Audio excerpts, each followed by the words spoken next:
একদিন এক ছাত্র, তার ছিল কালকে পরীক্ষা।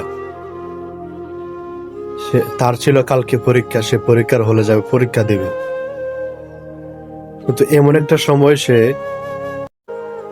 রাত্রে বসছে, বসার পরে তার ল্যাম্পের মধ্যে কি ছিল না, তেল ছিল না। আগে তো সেই যুগ ছিল, তেল ছিল না, আগুন দেওয়ার মতো বা আগুন জ্বালানোর মতো কোনো কিছু ছিল না। সে সময় তো কারেন্টের যুগও ছিল না। অনেক আমলের কথা বলতেছি আপনাদেরকে। তো সেই ছাত্র রাত্রে বসছে, পড়তে পারে না।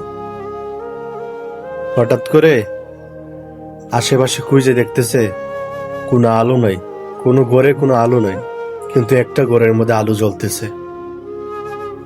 সে ছাত্র হাঁটতে হাঁটতে গেল তার বাসায় গিয়ে আবার সেই মহিলা দেহ ব্যবসা করত, নিজের দেহটাকে বিলিয়ে দিত। দেহ ব্যবসা যেটা বলে আর কি, সে দেহ ব্যবসা করত। সেই মহিলা সেই মহিলার কাছে গিয়ে বলতেছে, মা, আমার তো কালকে পরীক্ষা, আমার ঘরে জ্বালানোর মতো কোনো কিছু নাই, লাইট জ্বালানোর মতো দেওয়ার মতো কোনো কিছু নেই। বলতেছে, আপনি যদি একটু সাহায্য করতেন আর কি। এখন সেই মহিলা তার যে ল্যাম্পুটা ছিল, সেই ল্যাম্পুটা তাকে দিয়ে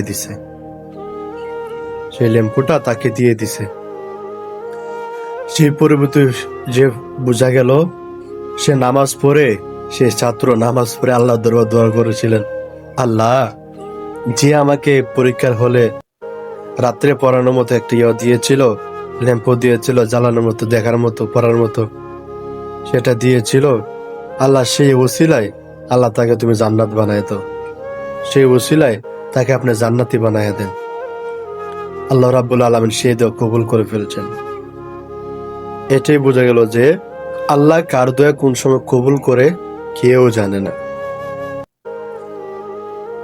আল্লাহ কার দোয়া কোন সময় কবুল করে কেউ জানে না। আল্লাহ হলো দয়াবান, আল্লাহ হলো রহমান, আল্লাহ হলো রহিম।